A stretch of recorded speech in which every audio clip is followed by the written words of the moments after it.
sleep, murcha, fainting, upatapeshu, or in great shock, prana ayana, of the movement of the life air, vighatata, from prevention, na, not, ihate, thinks of, aham, I, iti, thus, jnanam, knowledge, mrityu, while dying, prajvarayo, or doing high fever, or during high fever, api, also. When the living entity is in deep sleep, when he faints, when there is some great shock on account of severe loss at the time of death, or when the body temperature is very high, the movement of the life air is arrested.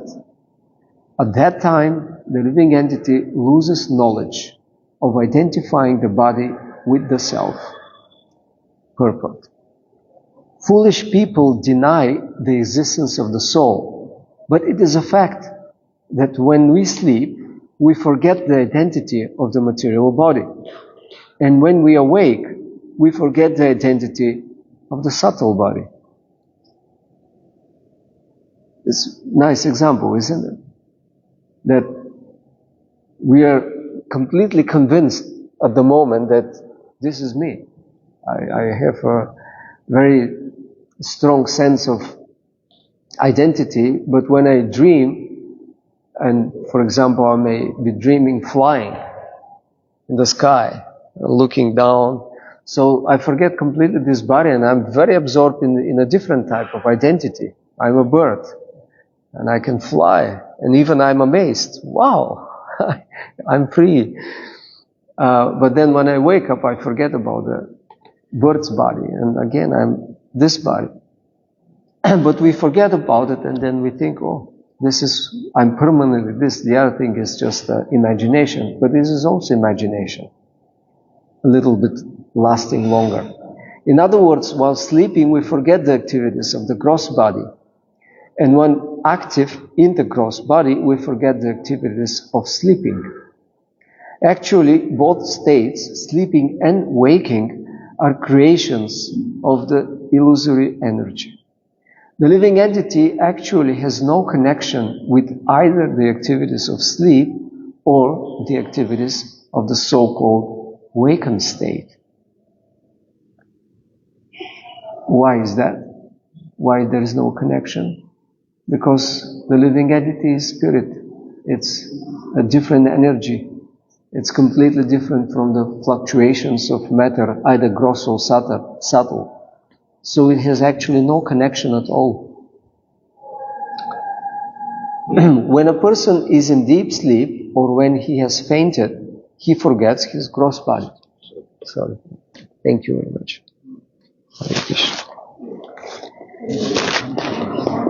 He forgets his gross body.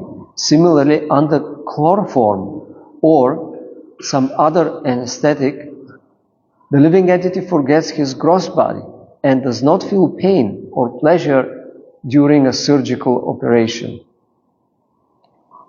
As you know, there are many examples of patients who remember what happened while they were being operated.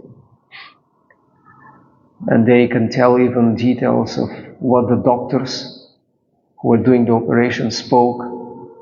They were explaining how they saw everything's going on the surgical table. So obviously, it's impossible to explain through just material explanation of consciousness that the body is lying, and yes, they say you are completely sedated, so there is no activity of awareness, but the brain is active. Okay, so therefore the brain just imagines something, and that's what you remember. But how can the brain imagine what you saw and heard? it's impossible to explain. So they just ignore these statements, which are not just one, different types of occasions, near-death experience like that. Not feel pain or pleasure during a surgical operation. Similarly, when a man is suddenly shocked by some great loss, he forgets his identification with the gross body. At the time of death, when the temperature of the body raises to 107 degrees Fahrenheit, the living entity falls into a coma and is unable to identify his gross body. In such cases, the life air that moves within the body is choked up, and the living entity forgets his identification with the gross body. Because of our ignorance of the spiritual body, of which we have no experience, we do not know of the activities of the spiritual body. And in ignorance, we jump from one false platform to another. We act sometimes in relation to the gross body and sometimes in relation to the subtle body. If by Krishna's grace we act in our spiritual body, we can transcend both the gross and subtle bodies. So if by Krishna's grace we act in our spiritual body, we can transcend both the gross and subtle bodies. In other words, we can gradually train ourselves to act in terms of the spiritual body. We can gradually train ourselves to act in terms of the spiritual body. As stated in the Narada Pancharatra, Hrishikena Hrishikesha Sevanam Bhakti Ruchate. Devotional service means engaging the spiritual body and spiritual senses in the service of the Lord. When we are engaged in such activities, the actions and reactions of the gross and subtle bodies cease. When we engage in such activities of the service of the Lord, the actions and reactions of the gross and subtle bodies cease. Supti murchopatapeshu pranayana vighatata nehate hamti jnanam mrityu prajvarayorapi. When the living entity is in deep sleep, when he faints, when there is some great shock on account of severe loss, at the time of death, or when the body temperature is very high, the movement of life air is arrested. At that time, the living entity loses knowledge of identifying the body with the self. Om ajnana timirandasya jnananjana shalakaya chakshur unmilitam yena tasmai shri gurave namaha. Mukham karoti vachulam pangom lankayati girim tatkritam kripatamaham vande shri gurum dinathanam. Namo Om Vishnu Padaya Krishna Prashtadhudale Srimate Bhaktivedanta Swami Namo. Namaste Saraswati Deve Gauravani Pracharya Nirvishesha Shunyamani Paschata Deshata. So in this chapter of Srimad Bhagavatam, 4th canto, Narada Muni is speaking to King Prachina Barhi. So, very instructive chapter, and in this verse, this example is given. Yeah, okay. So, Hare Krishna. Oh, it was not turned off. On. So,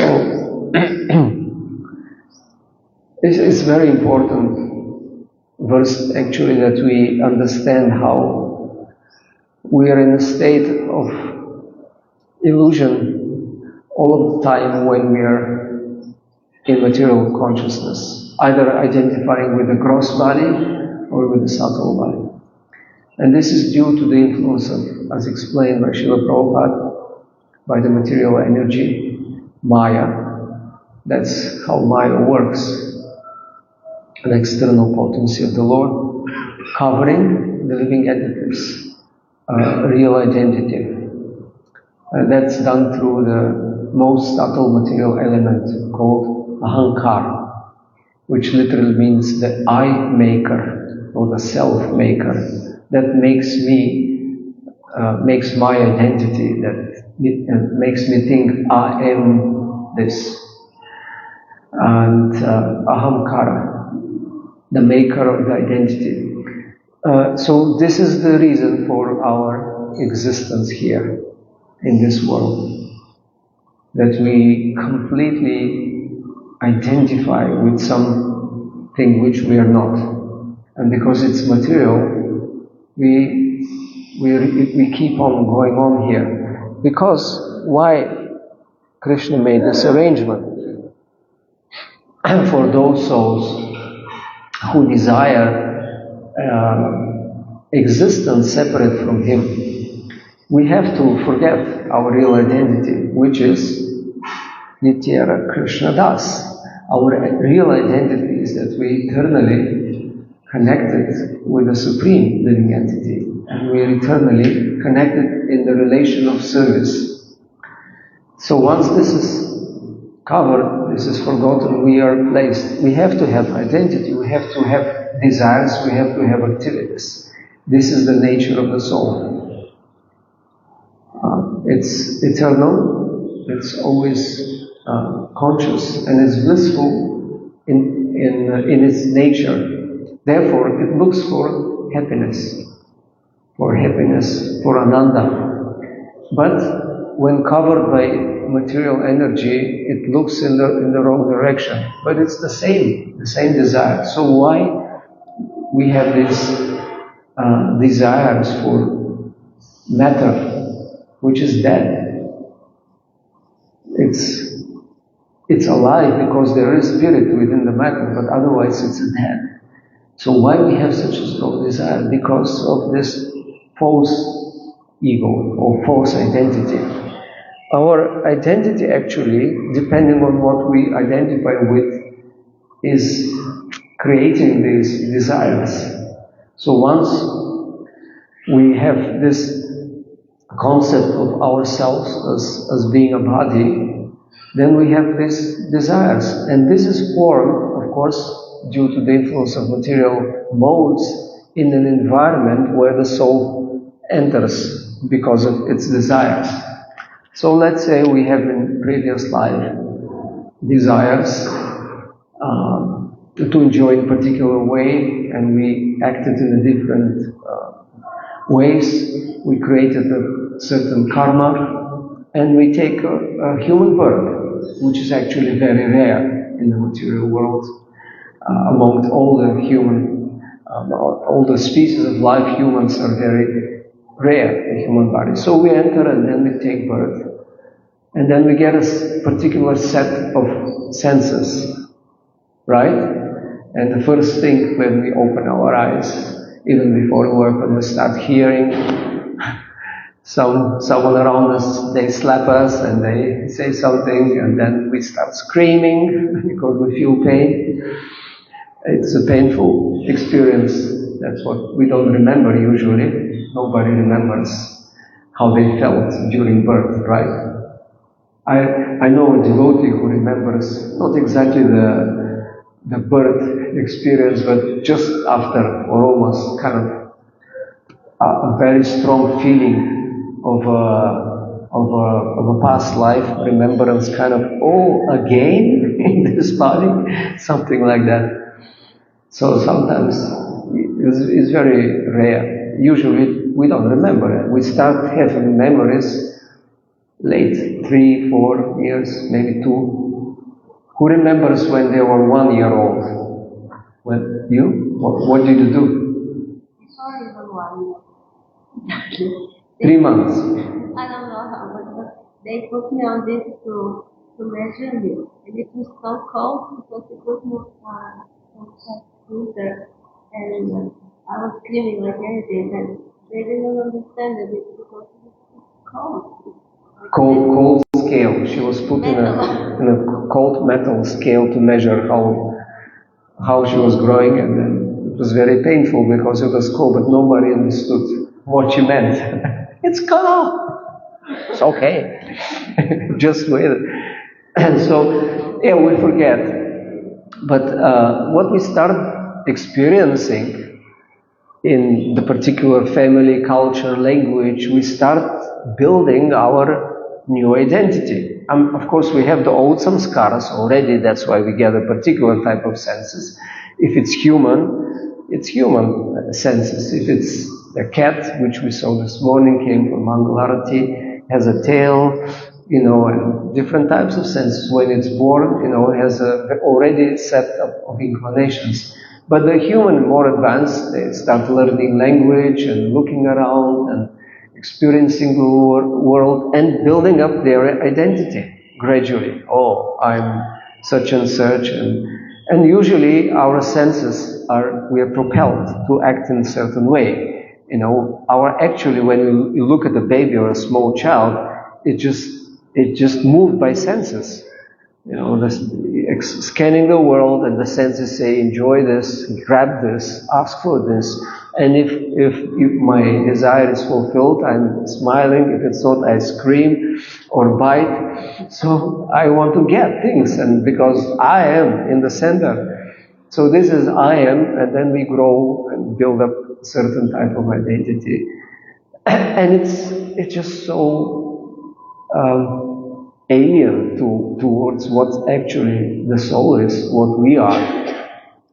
So we're trying to enjoy in this pursuit, and then we start, when we grow up, we have certain concept, what happiness means and how we'll attain it, because it has to be attained, it's not there, but if I get this and this, then we start to go to school to learn so that we can, whatever in the future, be in a position to be well-to-do and build a place where to live. And this is all living entities, they want to have their own secure, nice place, whether a nest or a hole or a cave or somewhere to go and sit comfortably, like the cat went and immediately started making a space. Okay, this is my place now, and started lying down. So we are building a house, and this is our body already. And we have a house, but it's like a cage, and we're building more cages around. We think this is the way we'll be happy, but we are not. And occasionally, very rare soul kind of figures that out, especially with some external help. Hey, this is a crazy attempt, and maybe there is something else. And then the soul, because it's prone to suggestions, can think a little bit, why not? Yeah, let me check. So there are different types of alternative ways of looking to reality, alternatives, proposals the soul can get. And if it gets some authentic sources, it can be different types of yoga, which lead to, awareness of, I'm not this material body. But the goal, for example, the most Ashtanga yoga is they understand this connection of the soul with Prakriti, with the subtle and gross bodies, is really problematic. So what do we need to do? We have to get rid of this. Disconnect. So yoga means connection, but connection with the spirit.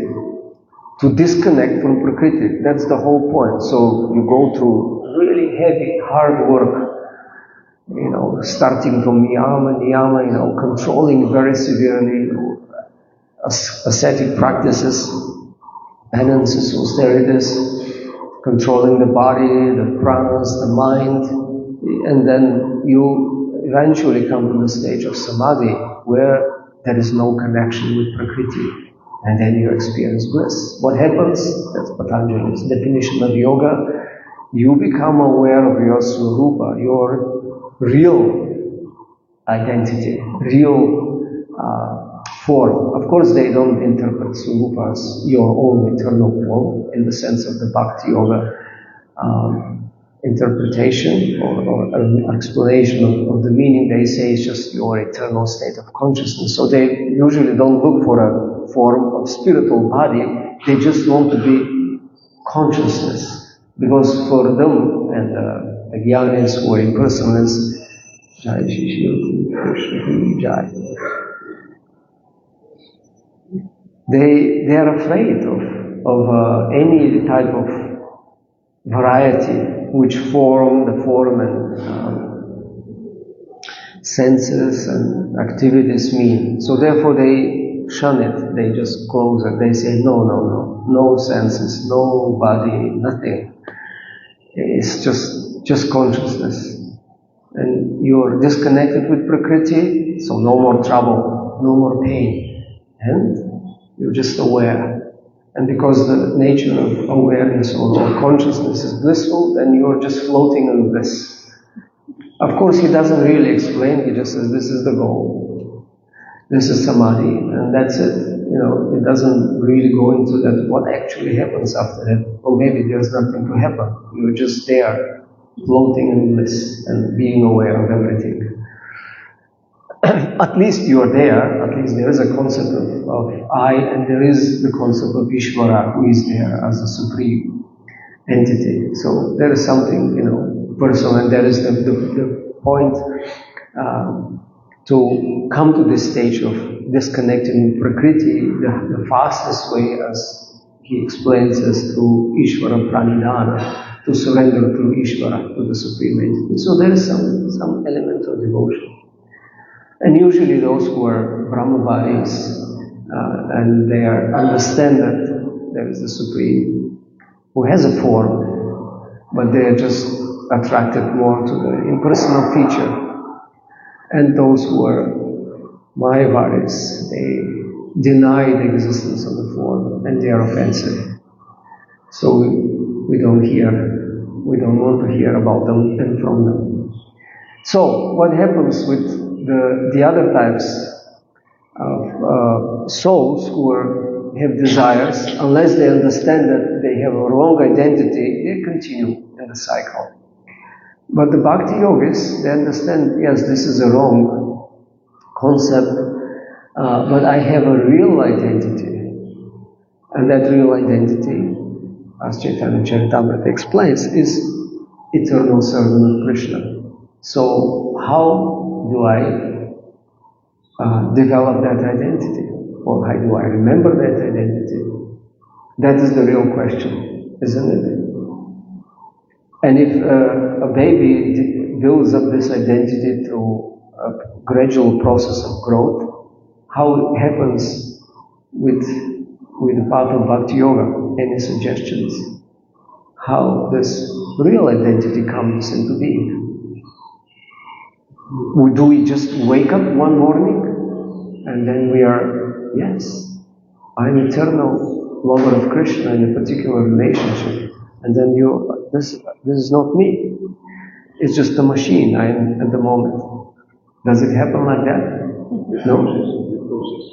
There is a process, gradual, step by step. Srila Prabhupada explains. We can gradually train ourselves. We can train ourselves to act in terms of the spiritual body. So it's a question of training and changing it. Just like, for example, Bhagavatam gives such a nice example in the third canto, that in the 25th chapter, explanation of Bhakti Yoga, Lord Kapila Deva explains that the process of Bhakti Yoga is transforming the subtle body, because that's, as I mentioned, that is the reason of the wrong identification, the root of it, the ahankara. So that subtle body is transformed by the process of Bhakti Yoga. How? Just like the food is transformed. When we eat it, it's one type of energy. We take a fruit or a chapati, roti. It looks like something. It's a type of energy. Then we eat it, and then something happens. We are not aware what exactly. But then we feel energy. If we don't take food for a certain time. Actually, this is a way to start understanding you are not this body. It's in Chandogya Upanishad or Brihat Aranyaka Upanishad. There is I forgot now the story, but the disciple comes and the Guru says, because he is asking for, this most important question, who am I and what is the most subtle reality, what is the basis of everything, basically what is Brahman. So we have to understand that, but you can come after 2 weeks, I think he said, but don't eat anything. Okay. Can you imagine you go to your guru and, can I ask a question? Yes. Well, what about Krishna? Yes, I can explain you, but come in 2 weeks and don't take any food. It's impossible. So anyway, the disciple goes after 2 weeks. And then the whole discussion is how the prana, gross food turns into subtle food, and actually our mind is shaped by the food we eat. That's why this connection is there. If we eat food cooked by a certain consciousness, this goes into our mind directly. We experience that. So we have to eat food cooked by devotees, offered to Krishna with devotion, and then our mind becomes devotional. And so if you don't eat food, then you experience there's no energy. But when you take food in certain gross form, then you feel energy. And that processes through the digestion. And then digestion, of course, Krishna says, I am Vaishvanar Agni, that specific type of fire. So Kapila Muni says, just like the fire of digestion changes the food, also the process of Bhakti Yoga changes our subtle body, or digests it. It transforms it. And what does it become? Does it disappear? We don't have any mind, no more thoughts, no more emotions, no more senses, no experience. No, we do have, and that is spiritual body, spiritual senses, spiritual emotions, spiritual mind, spiritual thoughts. And what's the difference? It looks like the same, because these are activities which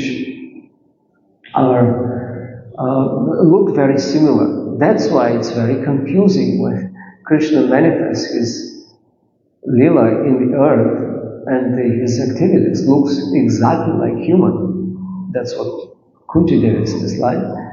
She says, it's so confusing, it's so bewildering. You're the Supreme, and you look like a perfect actor, dressed in a perfect costume, and anyone sees, they cannot recognize who you really are.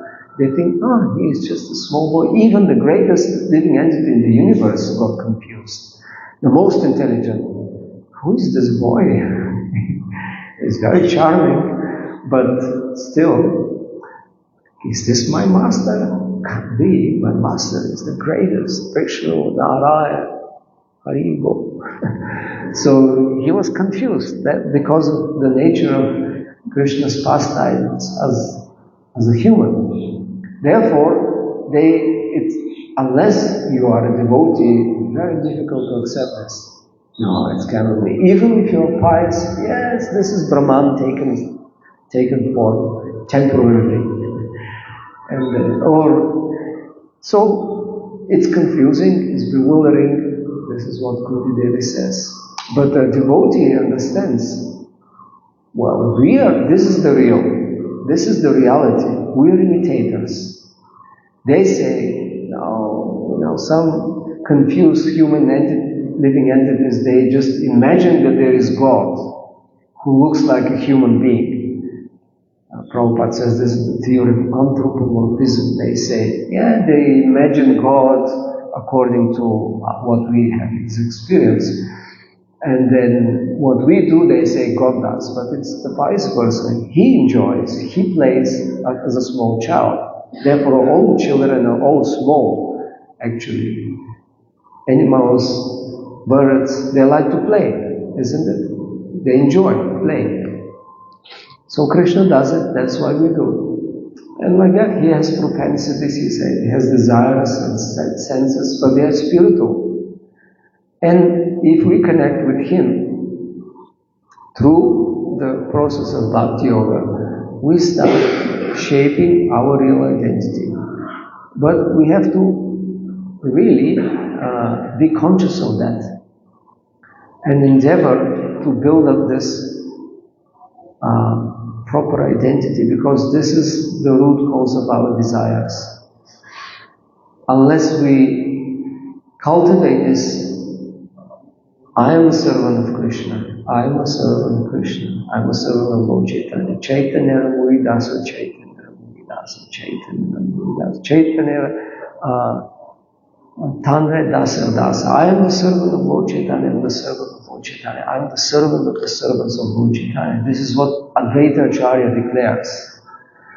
And he is also Bhagavan. So, except Swayam Bhagavan, Krishna, Govinda, everyone else is a servant. It's just that some are aware, others are not.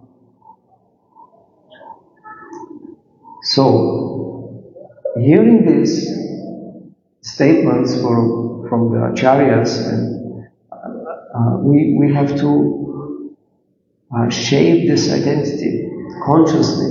We have to remind ourselves. That's why we, for example, repeat Shikshashtakam every morning, and we shouldn't do it mechanically, right?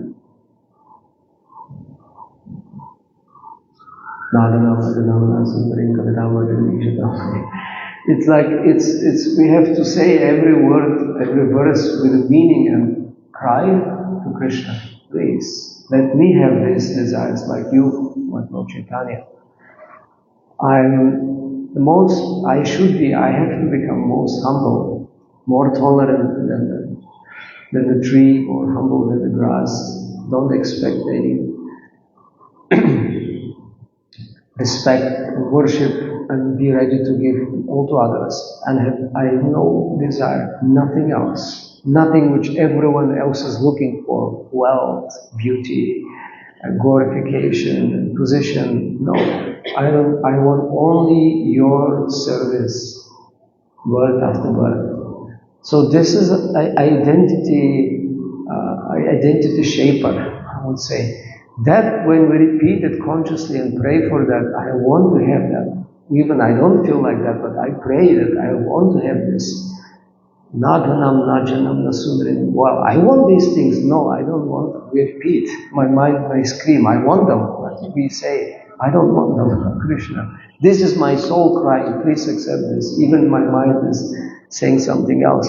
So we train, that's what Prabhupada says here. Gradually we can train ourselves, especially by hearing. This is what child does when they hear, they tell the parents and everyone else, they tell them, you are this, and everything else is this. They build up their identity.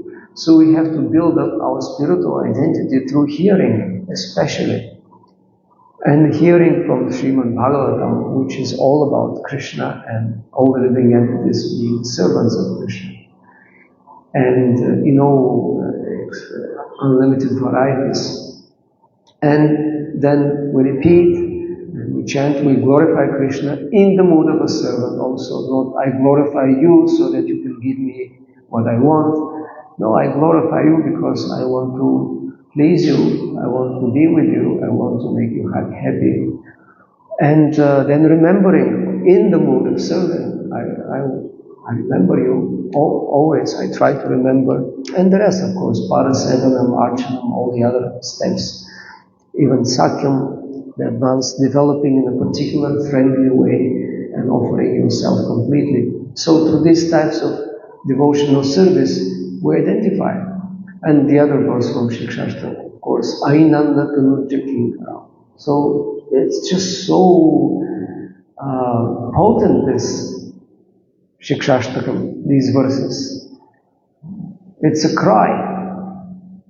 Oh, youthful son of Nanda Maharaj, I'm your Kinkara, but I'm so unfortunate. Vishame Bhavam Bhutau. I have entered deep, deep down in the ocean of this material existence. And this is so unfortunate. But please pick me up. This is the prayer. Pick me up, Lord Chaitanya says, and put me as a dust particle at your lotus feet. And similarly, Rupa Goswami has one wonderful verse in Panjavali, also saying, I have entered into the deep well of ocean of material existence, material suffering, but you are most compassionate to those who have fallen down. He says you are like the moon, the cooling moon, and I'm in such a wretched condition. Please, what was it? Sakrita Krita Vilamba, Sakrit Akrita Vilamba, at least once. Sakrit Akrita Vilamba, without any delay. Hastavalambam, please, can you give me your hand? Take me. It's a very personal prayer. You cannot pray to Brahman like that. Can you extend your hands and pick me up? You ask Krishna, please, help me. And this is here the key, because, of course, the practice and engaging the senses, this is a very, very important verse, which Prabhupada quoted here, Hrishikesha, Hrishikena, Hrishikesha 7, Bhakti Uchate. The definition of Bhakti is using your senses for the pleasure of the controller of the senses. So, Bhakti is very simple, it's very practical. It is very easy. Everyone can use their senses. We have senses and we can use them. Especially the sense of hearing, the sense of vibrating, speaking, and all the other senses, we can use them. And it's our volition. We can do, we have to make this choice. Nobody can force us. But also, we need help. And Bhaktivinoda Thakur, in this song, Gopinath, in the third part, he has such a powerful verse, quoting this, but saying in a very wonderful way, well, I can do that myself on my own strength. I can't engage my senses because they're wild. They're like serpents, uncontrolled. And I cannot do it on my own. I need your help, and because I'm supposed to serve you, the Lord of the senses, but you're the master of the senses. So, can you help me? Isn't that a good strategy? Instead of saying, yes, I am the controller. I can do what I like. But no, he says, Gopinath kemone hoibe gati prabala indriya boshi bhutamana nachari vishaya rati.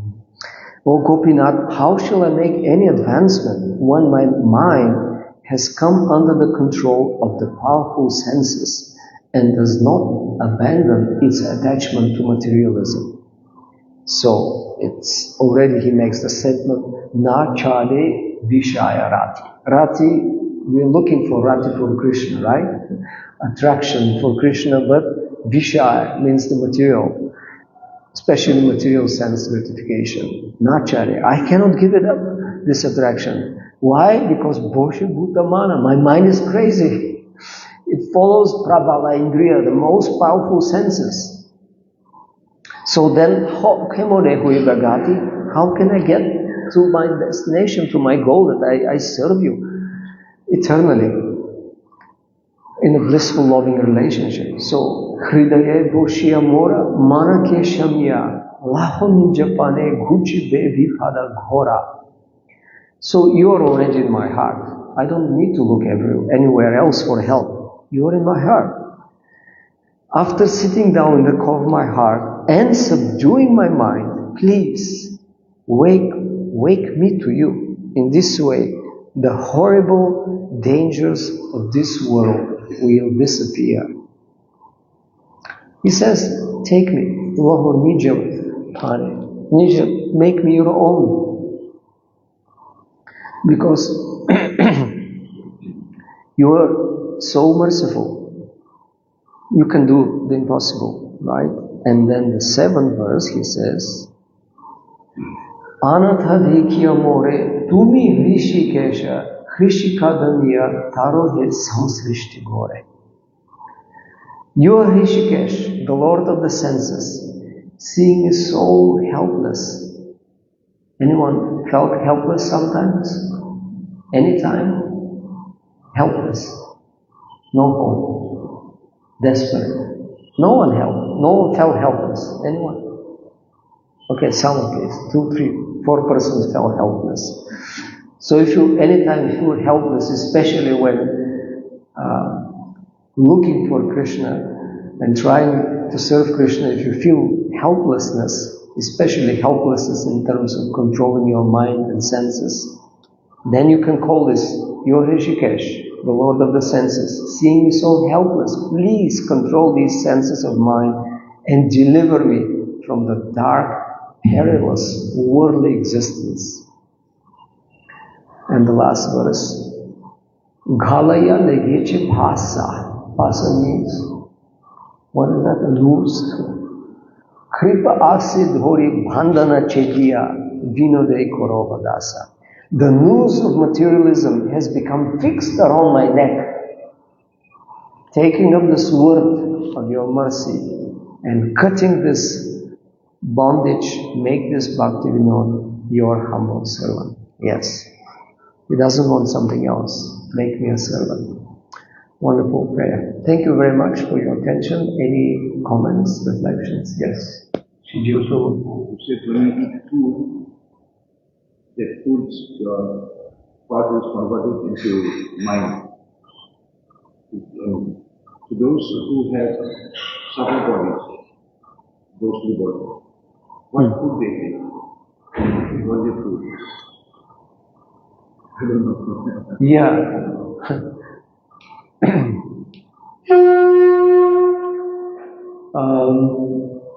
Well, what kind of food the subtle body eats when they don't have a gross body? Because we heard the connection that the part of the gross food is digested and actually forms the subtle body. Those entities without subtle body, or the bhutas, etc., pretas, they are ghosts. So they seem to be fasting. I don't know actually. I can speculate that this meaning there is that the gross food influences and builds up the subtle body. In that sense, not that without the gross, the subtle will disappear. Like the gross will disappear if you don't eat the gross food. So maybe we have to look into some commentaries of these verses. Like Madhvacharya, I think he has commentaries on this Upanishad. Probably Baladevi Vibhushana or some other Vaishnava acharyas. If there is some more explanation, but that's what I interpreted. This part of the gross food becomes subtle in that sense because it carries that subtle energy. Therefore, it influences the mind. But unless you eat gross food, your gross body will not sustain. And unless your subtle body anyway will be there. But if those who are only in subtle bodies, how they subsist, maybe they take the subtle by looking at the food, whatever subtle energy. I don't know. Like sometimes some body must enjoy to get to enter into a new entity and enjoy through them. Yeah, well, that is there. This is for enjoyment. I thought that you were asking how they subsist. Oh yeah. They don't have gross senses, so they cannot enjoy it. So they try to get hold of somebody. They look for loopholes. People also enter into a gross body. Impossible. At least for the enjoyment. Because they could exist without a gross body, but they can't enjoy. That's what it's explained. They cannot experience really the taste, so they need the gross senses, and they look for loopholes in some weak gross bodies. For example, when you take drugs, And your gross, in the gross body, your subtle body is really open. Therefore, such persons can be easily attacked. And then you have a co-body in your body.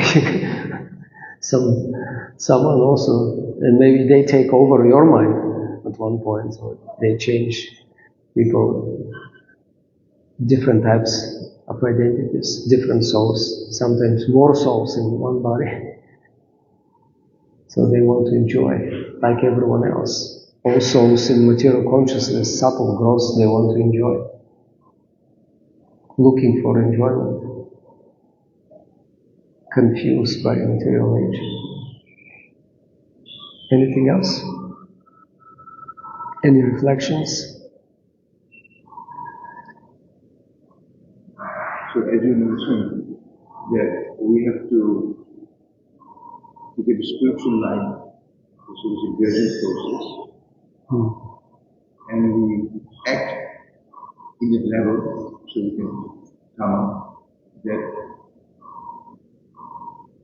it's in English says practice makes perfect.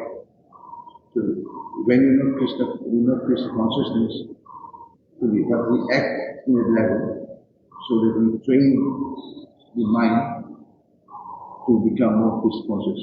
Practice makes perfect. Because we cannot become Krishna conscious at one time. So just like for reverse engineering, normally from subtle we get gross. So in certain situation, subtly we're not Krishna conscious, but due to sadhana, gross things we do the spiritual, so that we train our influential mind and intelligence to become more spiritual. In subtle become more spiritual than the way I should know the reverse way.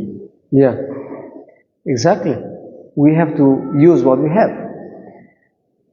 When we are only with a spiritual body, it's very easy, and we use that for Krishna's pleasure. And now we've forgotten, and we have this, we identify this, but it's instrument, just like the spiritual body is instrument, and the spiritual body actually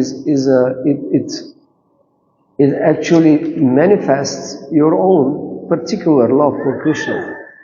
So it's an instrument to please Krishna according to your particular relationship. That's what the spiritual body is.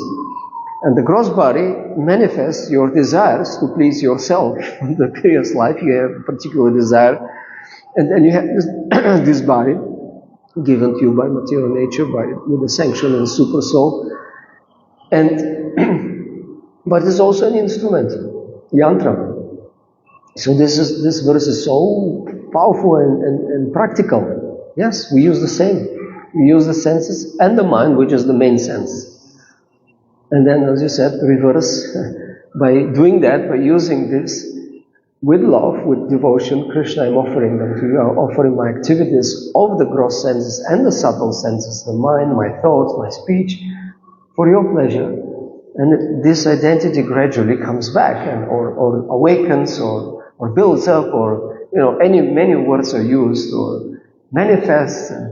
And then at one point, when we become purified completely, or at least to a larger extent, what Srila Prabhupada, this is actually an example from the Acharyas, that is the iron is metal, it's not fire, it's different type of energy. Matter is different from spirit. But for Krishna it doesn't matter, whether you serve with the gross material or with the spiritual senses. For him, service is important, and love, the exchange of love. So he actually takes the same when you offer with gross hands, and with the spiritual hands, he takes your fruit when you offer it with love. For him, doesn't matter. And for us also, if we understand the principle. So when we use it, then the iron, when you put it in the fire, when it's used, the senses are used for Krishna's pleasure, it becomes hotter and hotter and becomes red hot and acts like fire. Still is iron, still is different energy, but it acts like fire. So because it acts, you become acting like servant of Krishna, then it's not anymore material, it's spiritual, in the term of the use, in terms of its use.